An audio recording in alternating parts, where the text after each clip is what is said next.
इतिहास हमें बताता है कि इंसान धीरे धीरे विकसित हुआ, लेकिन कुछ जगहें ऐसी हैं जो इस बात को झूठा साबित कर देती हैं, क्योंकि वहां मिली तकनीक उन सभ्यताओं से कहीं ज्यादा एडवांस्ड लगती है जिन्होंने उन्हें बनाया भी था।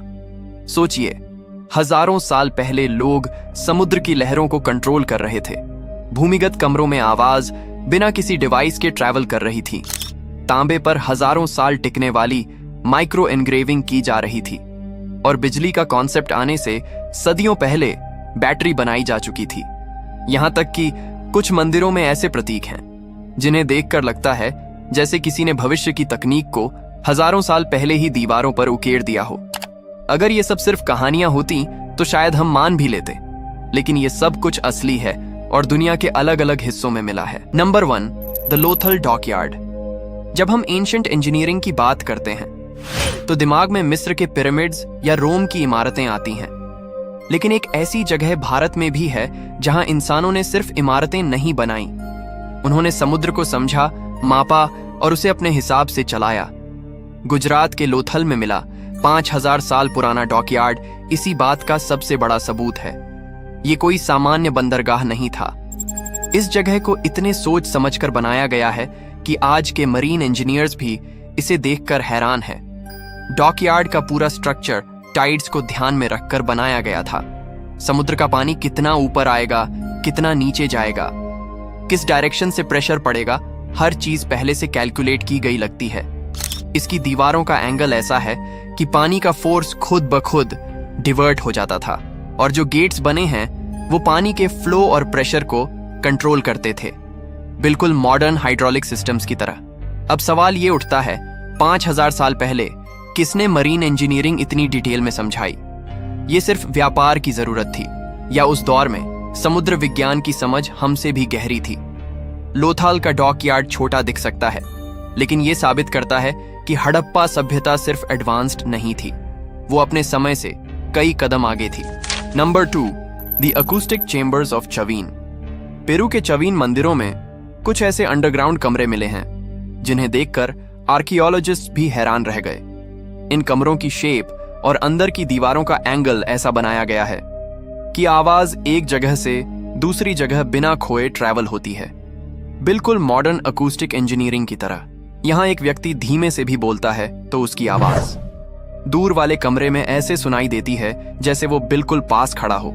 यही वजह है कि रिसर्चर्स मानते हैं कि मंदिर के प्रीस्ट्स बिना चिल्लाए, बिना किसी डिवाइस के एक कमरे से दूसरे कमरे तक बातें भेज सकते थे। अब सबसे दिलचस्प सवाल यही है, क्या ये सिर्फ आर्किटेक्चर की स्किल थी, या फिर ये किसी तरह का एंशिएंट पीए सिस्टम था जहां साउंड को इंटेंशनली गाइड किया जाता था, या फिर ये एक तरह की साउंड बेस्ड मैसेजिंग टेक्नोलॉजी थी? आज भी इन चेंबर्स में खड़े होकर आवाज देते ही ऐसा लगता है जैसे दीवारें खुद जवाब लौटा रही हों। ये जगह छोटी है, लेकिन इसका रहस्य काफी बड़ा। Number 3, the copper scroll. Dead sea scrolls की खोज में रिसर्चर्स को कई पुराने दस्तावेज मिले, लेकिन सबसे हैरान कर देने वाली चीज थी एक तांबे से बनी स्क्रॉल।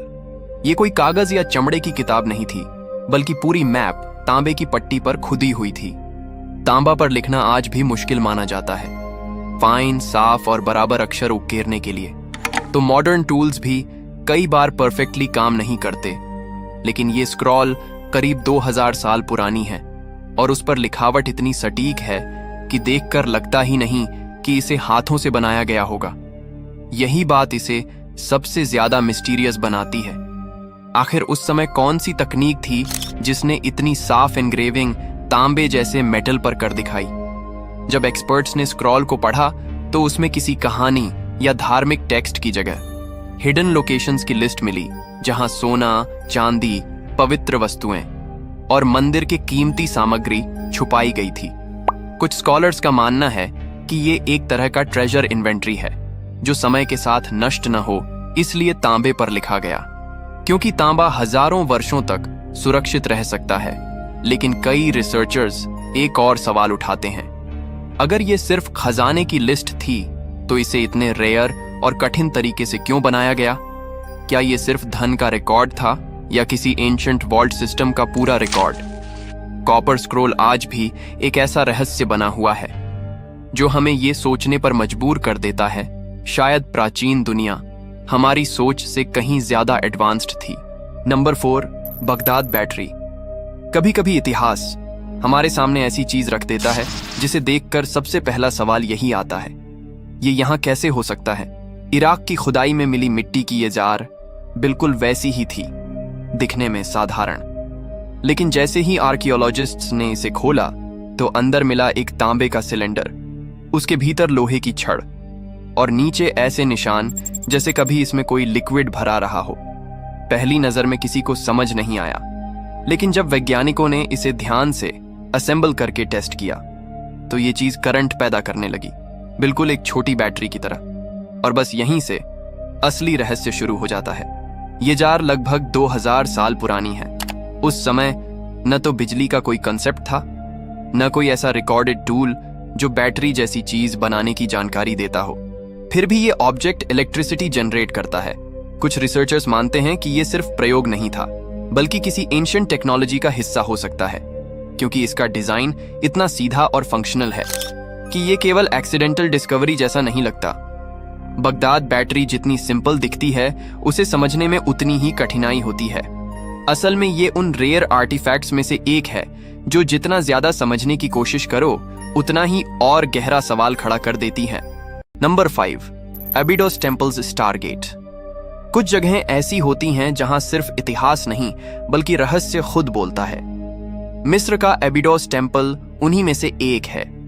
यह मंदिर मानो किसी अनजाने युग की कहानी बयां करता हो, जहां इंसान और देवता के बीच की सीमाएं धुंधली हो जाती थी। मंदिर की दीवारों पर उकेरे गए प्रतीक आज भी वैज्ञानिकों को हैरान करते हैं। यहां हेलीकॉप्टर, सबमरीन, फाइटर जेट और स्पेसशिप जैसी आकृतियां दिखाई देती हैं, जिनका मिलान आधुनिक तकनीक से किया जा सकता है। किंवदंती के अनुसार अबाइडोस देवता ओसाइरिस का शहर था। ओसाइरिस वही देवता हैं जो मृत्यु और पुनर्जन्म के प्रतीक माने जाते हैं। माना जाता है कि इसी मंदिर के भीतर ओसाइरिस का स्टार गेट था, एक ऐसा द्वार जिससे आत्माएं आध्यात्मिक आयाम में प्रवेश करती थी। कुछ शोधकर्ताओं का मानना है कि यह स्थान केवल मंदिर नहीं बल्कि एक ऊर्जा संगम था, जहां पृथ्वी की तरंगें और ब्रह्मांडीय आवृत्तियां मिलती थीं, जिससे समय और आयाम के बीच यात्रा संभव होती थी। स्थानीय लोग अब भी कहते हैं कि रात के समय मंदिर के भीतर अजीब प्रकाश और गूंज महसूस होती है।